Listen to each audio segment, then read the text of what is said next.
Andrés Ponce de León, ¿cómo estás? Gracias por estar con el CEO en nuestro nuevo capítulo de Emprendiendo. ¿Cómo estás? Muy bien, ¿tú qué tal? Bien, también aquí con mucho gusto de visitarte. Andrés es un gran amigo, un emprendedor, alguien brillante, que además creo que a lo que tú te dedicas es hoy por hoy algo que está de moda, algo que interesa muchísimo y algo que apenas está en pañales, ¿no? ¿Por qué no nos platicas un poquito de ti? ¿Cómo empezaste en esto? Porque además es curioso, yo me sé la historia definitivamente, pero cuéntanos un poco. Pues bueno, primero te agradezco la oportunidad de participar con ustedes. Tengo un gran aprecio y admiración. Gracias, igual. Y muy contento de estar en este proyecto. Mira, yo estudié economía en el ITAM. Ya por esa razón tuve una formación matemática muy fuerte. Además, yo tengo una pasión por entender los fenómenos sociales a través de sus variables. Y luego tuve la oportunidad de irme a estudiar a Chicago.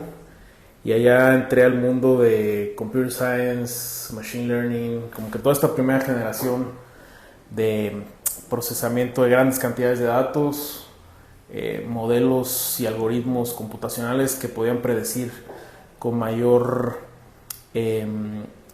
capacidad, precisión, procesos que tenían muchos datos, ¿no? Entonces, en ese momento yo trabajaba entonces en el Banco Mundial, en Washington. Decidí regresar a México y construir una empresa que ofreciera estas capacidades a las organizaciones y que a través de una cultura de trabajo creativo instalara capacidades en las organizaciones para procesar su propia información, generar valor de ella y entrar al mundo de las predicciones que puede ofrecer ahora más recientemente la inteligencia artificial, ¿no? Ok. ¿Qué eres? Bueno, primero, cuéntanos. Tú eres CEO de Entropía AI, una empresa que se dedica justamente a modelar, basándose mucho en inteligencia artificial. Tienes clientes muy importantes, tienes clientes de renombre. ¿Cómo empieza todo este proyecto, ¿sí? De Entropía y cómo logras justamente, que es algo que se me es complicadísimo y hemos tenido ya pláticas, y yo por ahí algún que otro video, de cómo escoges a tus socios, porque es como el matrimonio, ¿no? Claro. ¿Cómo empieza todo eso?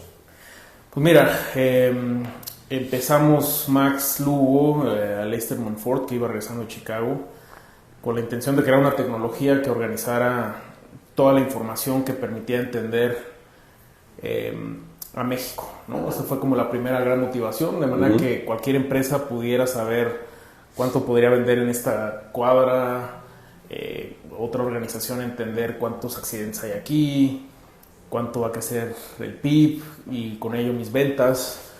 Y casi como película, en un garage, no era un garage, era un depa aquí en la Condesa. Empezamos creando una tecnología con la idea de impactar en ese segmento el entendimiento de todas las regiones de México con modelos de análisis geoespacial. Y muy rápido la pudimos licenciar, tuvimos un choque de liquidez muy importante. Entonces eso es una historia muy afortunada desde el principio, porque una idea preliminar que a nosotros nos apasionaba muchísimo rápidamente se validó como un negocio y como una oportunidad económica para nosotros importante. De esa primera tecnología que creamos y que naturalmente se quedó además el core de la tecnología dentro de la compañía. Más formalmente fundamos Entropía y contratamos a la primera generación de ingenieros, data scientists, y muy afortunadamente desde el principio la compañía empezó a lograr clientes internacionales. Okay. No es común a veces para algunas empresas pequeñas, medianas, que surgen en México, que se planteen de manera funcional competir en mercados internacionales, sobre todo en tecnología. Totalmente.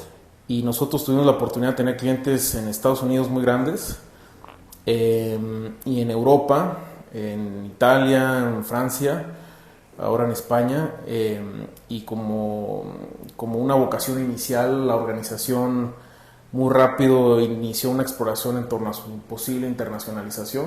Uh-huh. Nos dimos cuenta que México tiene, desde el punto de vista del talento en tecnología, un potencial enorme relativo a Europa, por ejemplo. Okay. En Estados Unidos, por supuesto, el nivel de competencia, la calidad es extraordinaria, uh-huh. Pero México tiene el potencial de ser una potencia en el desarrollo de software, porque entre otras cosas la cercanía con Estados Unidos, la presencia de empresas internacionales ha hecho que legítimamente haya un reservorio gigante de talento en ingeniería, en data science muy fuerte en México, y de ahí nos apalancamos nosotros. Y pues la empresa tiene una mística muy padre en el sentido de que pues ha podido comercializar sus productos a una escala considerable. Hemos ganado afortunadamente clientes de muchísimo renombre, sí, en empresas de consumo masivo, empresas del sector financiero, organismos multilaterales, y creo que la vocación más importante de nuestro modelo es identificar oportunidades para generar valor a partir de los datos y la información de las organizaciones, ¿no?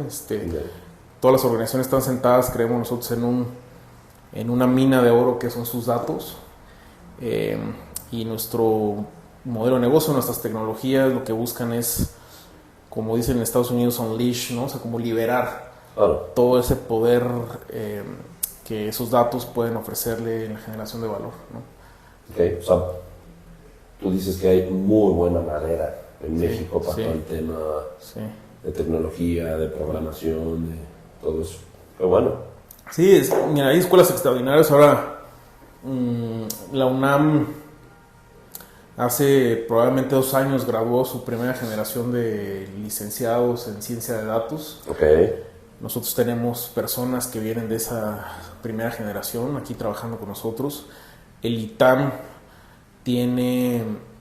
está por graduarse apenas la primera generación de licenciados en ciencia de datos. Okay. También tenemos personas de ese programa trabajando con nosotros.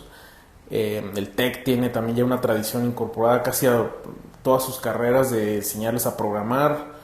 Entonces sí, hay un talento extraordinario. Incluso un modelo de negocio bien interesante es poder probablemente a un 20% del costo de ingenieros en Estados Unidos crear el mismo valor y aplicaciones del mismo estándar de calidad que las que se podrían crear allá a 5 veces el costo, ¿no? Por la competencia feroz que hay ahorita por ingenieros en San Francisco, en Texas, ahora en Austin. Sí. Entonces, realmente hay una oportunidad notable para el talento mexicano, ¿no? Ok. ¿Crees que es la carrera o el ámbito del futuro? Sí, o sea, a ver, definitivamente yo creo que los próximos 10 años vamos a vivir un cambio tan acelerado como los últimos 100 años. Pues imagínate lo que va a significar comprimir en 10 años la escala de cambios sociales que ocurrieron en los últimos 100 años. O sea, 2020 va a ser tan diferente de 2030 como lo fue 2020 de 1920, ¿no? Entonces, lo que tenemos que estar preparados ya no es solo como sociedad y como personas, por qué estudiamos, sino cómo generamos un protocolo de aprendizaje continuo, ¿no? O sea, tú y yo, que tenemos ya cierta edad, no podemos plantearnos... Estamos jóvenes, cierta edad se refiere 40. Pero, o sea, que además los 40 son unos 20, dado el cambio. Somos unos bebés. Pero ya acabamos tú y yo nuestras maestrías, nuestras licenciaturas, tú y yo lo hemos platicado. Incluso tú y yo nos hemos reinventado de alguna forma y esa ha sido una conversión que hemos tenido, porque el proceso acelerado de cambios ha sido tal que suponer que lo que estudiamos tú y yo hace 10, 15 años y que con eso es suficiente, no es verdad. No, y eso las generaciones que vienen detrás de nosotros yo creo que lo ven con mucha claridad. Sí. El otro día hay una frase que me gusta mucho y que para tu público yo creo que sería relevante una reflexión, y es que no se trata, la frase es, no importa qué estudiaste, sino lo que estás estudiando, ¿no? Entonces, si tienes 35, 40, 50, 60, 70 años, tienes que estar pensando en que tienes que estar estudiando de alguna forma. Entonces, en ese sentido, pues sí creo que el futuro va a requerir una combinación diferente de capacidades a las que hace años estructurábamos en torno a una carrera, ¿no? Como un conocimiento de dominio específico, es decir, yo soy contador, o yo soy abogado, o yo soy arquitecto. Ahora necesitamos una combinación mucho más armónica, flexible, idealmente que entienda matemáticas, que entienda cómo se programa un device, cómo se habla con una computadora, es decir, programación, pero también que tenga elementos de creatividad. O sea, así como ya no es útil en el mundo, creo yo, un abogado que solo sabe ser abogado, tampoco, aunque esté de moda, va a ser funcional un ingeniero que solo sabe ser un ingeniero en computación, ¿no? Totalmente. Necesitas una especie o sea, creo que vamos a aspirar a ser personas como un poco en el Renacimiento, en el sentido de que tenemos que saber de varios campos. Muy cañón. Fíjate que ayer hablaba con un amigo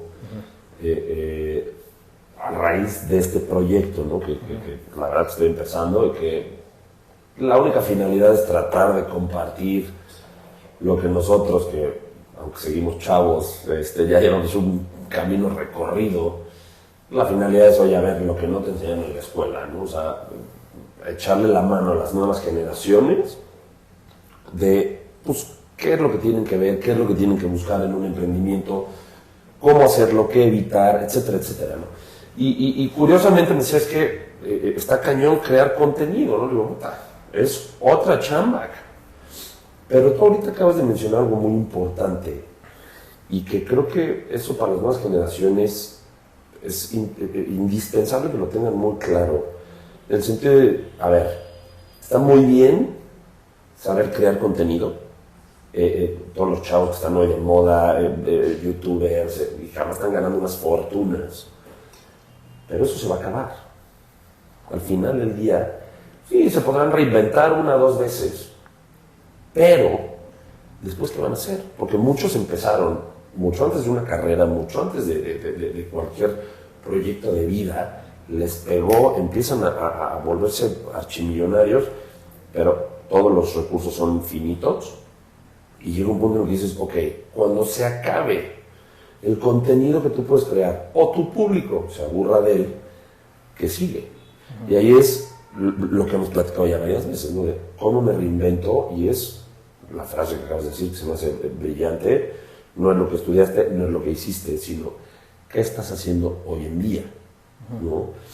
Esa creatividad que tienen estos jóvenes hoy en día, que para mí también son emprendedores, el chiste es saber cómo van a ir aprendiendo en ese mismo camino otro tipo de habilidades que tienen que ver con temas más técnicos, con temas a lo mejor de inteligencia artificial, el comunicarse con una computadora. Yo me considero la generación, o nos considero la generación que estuvimos en el Inter, como que no sabías bien todavía cómo comunicarte, pero ya había una comunicación, claro, ¿no? Claro. Entonces, ahí es donde creo que va a haber un parteaguas entre los que sepan llenarse de conocimiento, ¿sí? Y los que pues crean que todo es contenido y diversión y esperemos que no, pero creo que esos que no se llenen de información y de conocimiento tendrán problemas, ¿no? Pues sí, ahora el mundo genera cada vez más información, y también se ha convertido en o sea, digamos, hay incluso un concepto reciente en torno a cuán abrumado te puedes sentir por el bombardeo de información. Cada vez más también tenemos que aprender a distinguir en matemáticas o estadística, distinguimos entre la señal y el ruido. La señal es la tendencia de largo plazo de una serie de tiempo y el ruido son las variaciones de corto plazo. Tú que conoces mucho de finanzas sabes que lo relevante no es si hoy subió o bajó la acción, sino la tendencia de largo plazo, ¿no? Puedes hacer mucho dinero con operaciones de corto plazo, pero digamos la construcción de un patrimonio en términos financieros estaría en torno a si una acción tiene una viabilidad de largo plazo o no, ¿no? 100%. Y en términos de la información es un poco lo mismo, ¿no? Hoy vemos una noticia y que escandaliza a todo el mundo, mañana hay otra noticia sobre otro tema, pero la señal, digamos, el comportamiento tendencial es el que es importante extraer de este cúmulo tan vasto de información. Entonces, primero tenemos que aprender a distinguir información. Por otro lado, sí tenemos que cada vez más ser capaces de consumir, pues sí, cantidades crecientes de información, incluso las que tienen que ver con, insisto, la señal, ¿no? O sea, información relevante. Y tenemos que prepararnos para eso. Todo el mundo tenemos una curva que tiene un crecimiento, vamos a decir, orgánico, luego un escalamiento, luego se estaciona. Todo el mundo en alguna de nuestras actividades, incluso en nuestra biología, nos estacionamos y luego naturalmente viene un declive, tal vez venga otro momento donde se reproduce a otra escala lo mismo, ¿no? Y te vuelves a estacionar, pero, o sea, digamos, ese es el diseño del universo, que todo el mundo tenemos que eventualmente cumplir un ciclo, digamos, ¿no? Y es importante que esos ciclos los podamos alargar, ¿no? Mantener lo más posible que podamos en cualquier profesión nuestra ruta creciente, ¿no? Pero bueno, sí, una parte es la capacidad que tengamos de leer las tendencias del mundo y estar preparados para adaptarnos a ellas, ¿no? Y además, cada vez más con un mundo globalizado, muchas de las fuerzas que nos impactan en nuestra actividad profesional como emprendedores no las decide uno, ¿no? Ni siquiera los propios gobiernos han perdido control de una gran cantidad de variables que determinan la vida cotidiana en sus sociedades, ¿no? O sea, piensa que una guerra en el otro lado del mundo cambia los precios de combustibles. Una empresa puede pasar de que su 10% de costos, que es combustible, se vaya hasta el 30%, todo su modelo de negocio cambia. ¿Y quién pudo haber controlado ese evento en el otro lado del mundo, ¿no? Entonces, estar sujeto a esos choques, muchas veces aleatorios, sí nos obliga a tener otro toolkit para poder inmediatamente transformar nuestras actividades para adaptarse, ¿no? Sí, totalmente. O sea, yo algo que he estado, por ejemplo, analizando el último mes es el comportamiento del dólar en México, que dices, no puede ser ese nivel de dólar, ¿no? Claro. Y al final del día, bueno, creo que de cierta forma todos son agentes externos. Punto número uno, el nearshoring, que está ayudando a que entren dólares.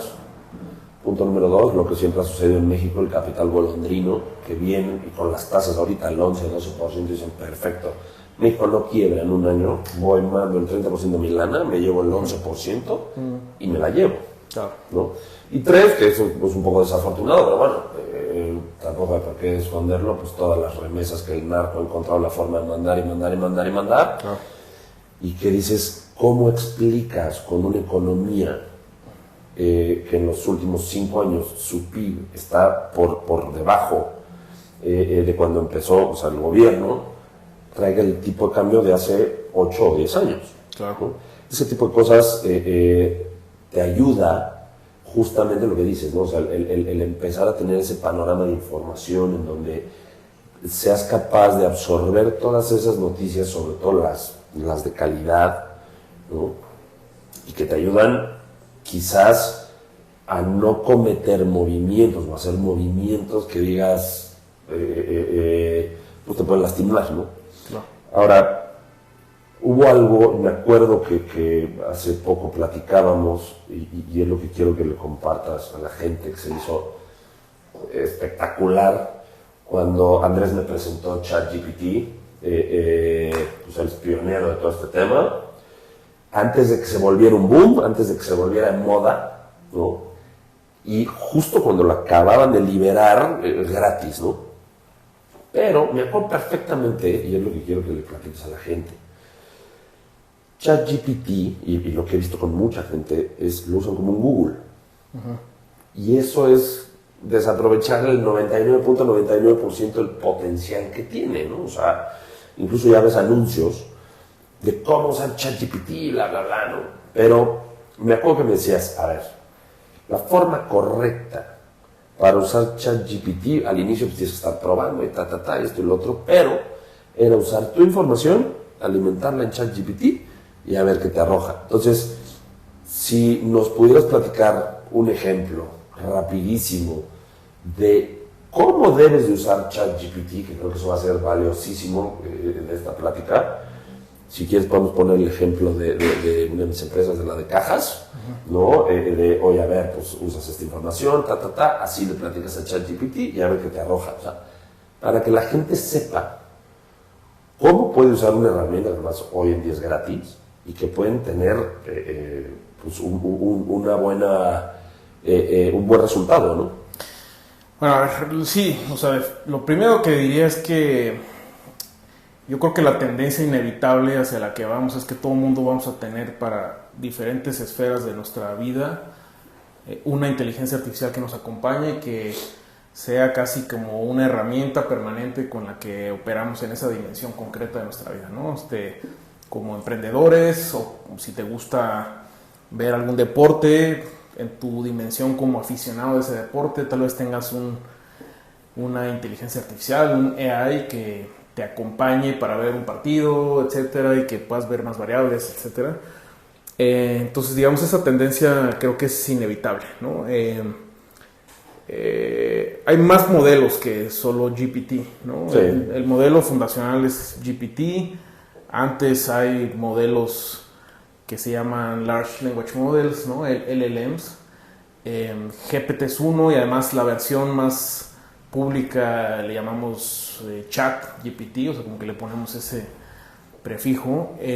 Ahora se acaba de liberar uno hace un par de semanas que viene de Meta, la empresa que tiene Facebook, sí, Instagram, que se llama Llama 2, ¿no? Okay. Son igualmente poderosos, pero con otro modelo de negocio. Llama 2, por ejemplo, es open source, a diferencia de GPT, que cada llamada te cuesta algunos centavos de fracciones de dólar.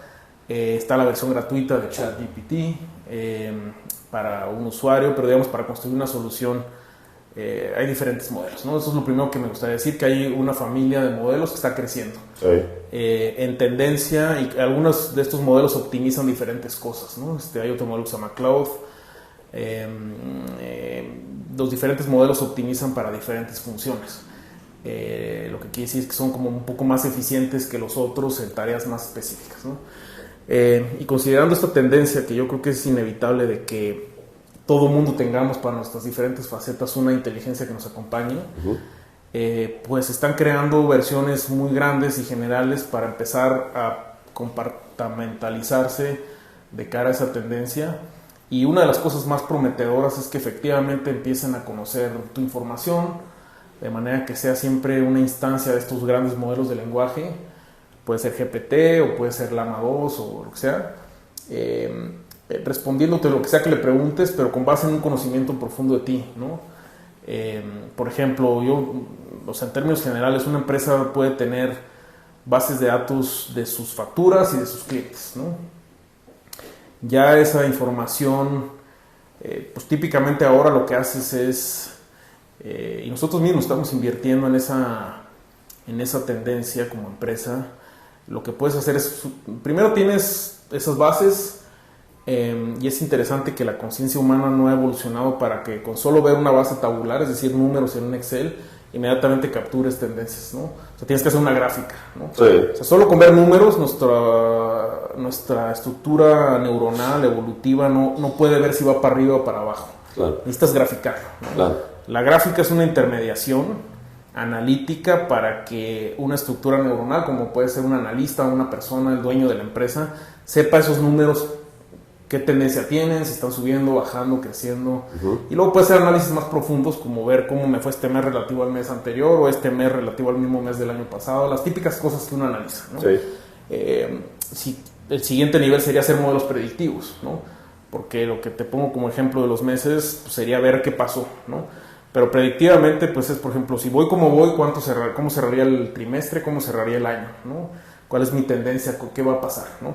Cada uno de esos capacidades requiere diferentes enfoques y como que modularmente vas incrementando la capacidad analítica de tus datos, ¿no? Pero hay que estar relativamente entrenado, ¿no? O sea, tienes que saber cómo leer una gráfica. A mucha gente ya solo ver los números le da flojera, ver los números y una gráfica igualmente, y menos van a hacer modelos mes a mes hacia atrás, y menos van a hacer modelos predictivos hacia adelante. Totalmente. Entonces los modelos como Llama 2, GPT, otros están evolucionando a que puedan ofrecerte una interacción vía lenguaje natural, ¿no? Es decir, que no tengas que ver una gráfica solamente o un modelo, sino que le preguntes, como le preguntarías a un amigo, ¿no? O a tu asesor, oye, ¿cómo vamos? ¿Cómo podría vender más, ¿no? ¿Cuál es mi región más relevante? ¿En qué región me debería concentrar? Dame la lista de los últimos, los 5 clientes más importantes, o explícame qué producto puedo ofrecerle a este conjunto de clientes, ¿no? O sea, creo que la intermediación por la vía del lenguaje natural va a ser una de las tendencias más importantes para analizar tus propios datos en una compañía. Pero de todas formas, tú tienes que alimentar pues esa sí, información. O sea, ¿no? lo que va a haber es interfaces cada vez más funcionales para que tus datos los puedas subir Exacto. a alguna de estas instancias. Para las organizaciones que tienen datos cuyo valor en sí mismo es importante, pues también cada vez más hay versiones donde esto lo puedes construir en tu propia infraestructura, es decir, que no pasa por el cloud de estas organizaciones. Hoy, si tú subes ideas, pensamientos a ChatGPT, Se los queda. pues sí, aunque lo que han dicho entiendo es que no lo utilizan para el reentrenamiento del modelo. Casi es como decir, me los quedo para ti y que cuando quieras regresar a ver ese pensamiento lo tengas, pero yo no lo utilizo. Okay. No, formalmente no sabemos, ¿no? Sí, pero claro. vamos a decir que efectivamente no lo utilizan. Nadie, creo que sobre todo una empresa estratégica, subiría Sí, toda su información. toda su información, Claro, ¿no? totalmente. Pero ya cada vez más, por ejemplo, Llama 2 lo puedes instalar en tu propia infraestructura, entonces no es que suba los datos, pero sí requiere un proceso más ingenieril. Yo más bien le diría a tu comunidad que pensemos en 2 tendencias que van a ser inevitables. La primera, la que te digo, de que todo el mundo vamos a tener una inteligencia artificial para diferentes facetas de nuestra vida. Yo enfatizo esa parte de facetas, porque no es como que vas a tener una AI general, creo, sino tal vez tengas ChatGPT para cuando tengo que resolver problemas como mandar correos o lo que sea, y tal vez tengas otro modelo para que me acompañe en ser el director general de mi organización, ¿no? Entonces, pues casi que va a ser un asesor que vas a tener aquí como acompañándote y dándote ideas respecto de toda la información a la que tiene acceso, ¿no? Y la otra tendencia que va a ser relevante es precisamente que cada pieza de información que generamos, sobre todo las organizaciones, tiene el potencial de ser insumo de una inteligencia que puede encontrar patrones y, o sea, información que hoy no tomas en cuenta, que crees que tú crees que no es estratégica para que tu organización sea mejor. Pues tal vez pronto vamos a descubrir que efectivamente es importante. Por ejemplo, medir la mayor cantidad de cosas del equipo de colaboradores, ¿no? Sin invadir ninguna privacidad, pero digamos, mantener una mejor inteligencia de cuánto tiempo pasan en la empresa, su estado de ánimo, etcétera. Pues pueden ser cosas que faciliten que todo el mundo sea más feliz, el equipo de colaboradores y menos rotación y una empresa más funcional, ¿no? Claro. Entonces, bueno, son 2 tendencias, insisto, que creo que se van a encontrar en alimentar cada vez más decididamente modelos como estos que están ahora de moda, ¿no? Buenísimo. Qué interesante. La verdad es que sí es algo de otro nivel. O sea, me acuerdo de ver programas hace 10 años, 8 años, donde movían cosas, dizque que así en 3D, y pues vamos para allá, ¿no? Sí. Por último, Andrés, si tú hubieras tenido la oportunidad de antes de emprender, saber algo así específico para emprender, ¿qué te hubiera gustado que fuera ese, o sea, saber eso? Pues, te lo decía también hace poco, la verdad es que es importante complementar esas áreas donde uno tiene un déficit formativo, ¿no? Nosotros, cuando fundamos esta compañía, éramos muy clavados en las matemáticas, en la programación, ¿no? Veníamos de un background así con muchísima pasión creativa por modelar grandes cantidades de información. Entonces, toda la parte técnica nosotros éramos muy fuertes, digamos, ¿no? Pero cuando empiezas a dirigir un negocio, una empresa, y además tienes la vocación fundacional desde el inicio de que sea una compañía en el mejor sentido, es decir, una institución que te trascienda a ti como persona, pues te das cuenta de la importancia que tiene el conocimiento de esas otras cosas que asociamos hoy al management, al business administration, ¿no? O sea, dicho de otra forma, en términos de maestrías y carreras, me hubiera gustado estudiar un MBA, ¿no? Incorporar este cúmulo de conocimiento de lo que significa un estado de resultados, cómo dirigir un board, y eso creo que es información que se necesita para correctamente hacer que una empresa funcione. Entonces eso probablemente es lo que yo había querido saber. Y la otra cosa definitiva y que está muy presente en las discusiones en torno al emprendimiento es que es bien difícil, ¿no? Tal vez eso no hubiera querido saber, porque si no tal vez no me hubiera aventado. Sí. Pero qué bueno que el universo me lo ocultó, ¿no? Pero es súper difícil emprender.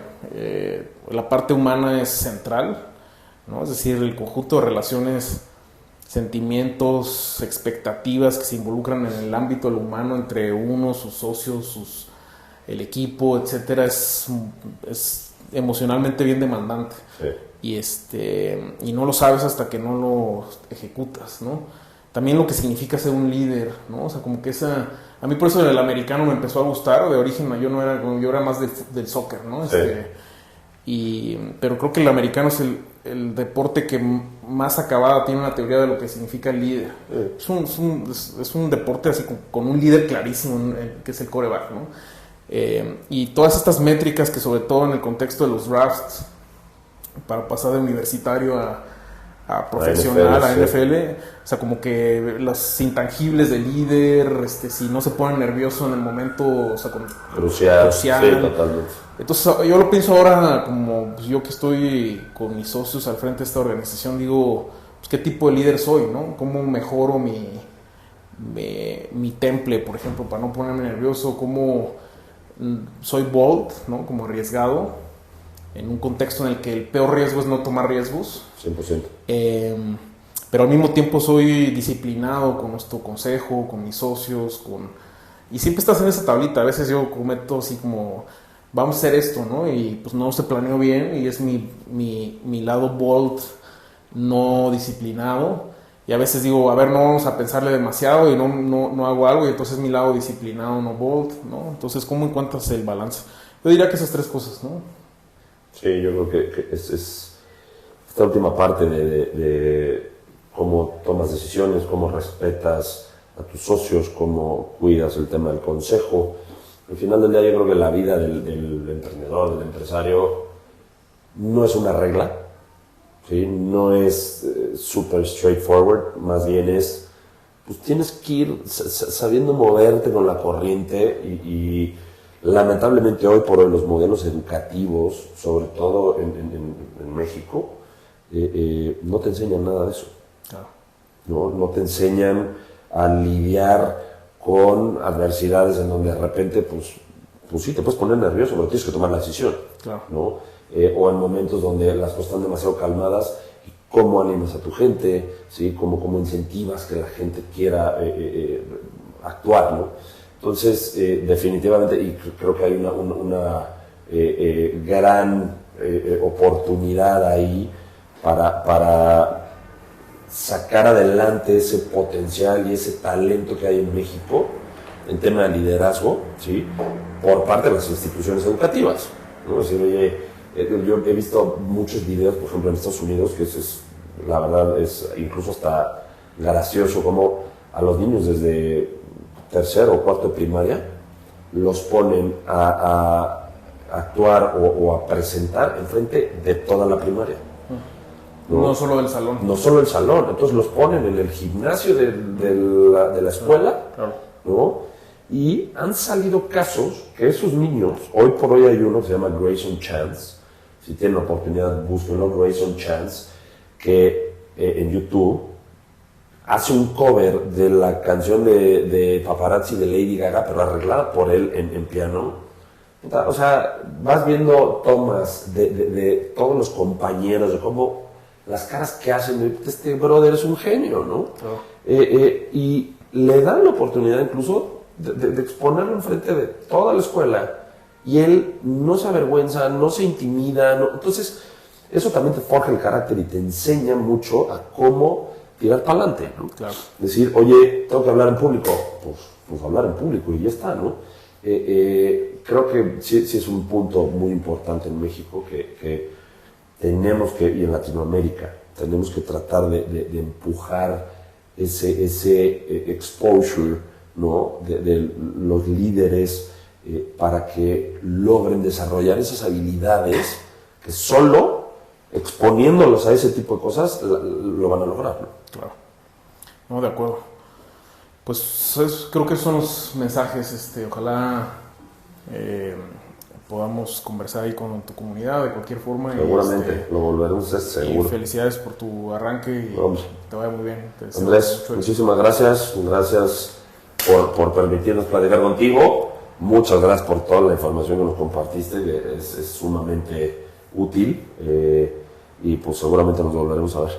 No, encantado. Aquí siempre te recibiremos con gusto. Muchas gracias. Gracias, Gonzalo. Hasta luego.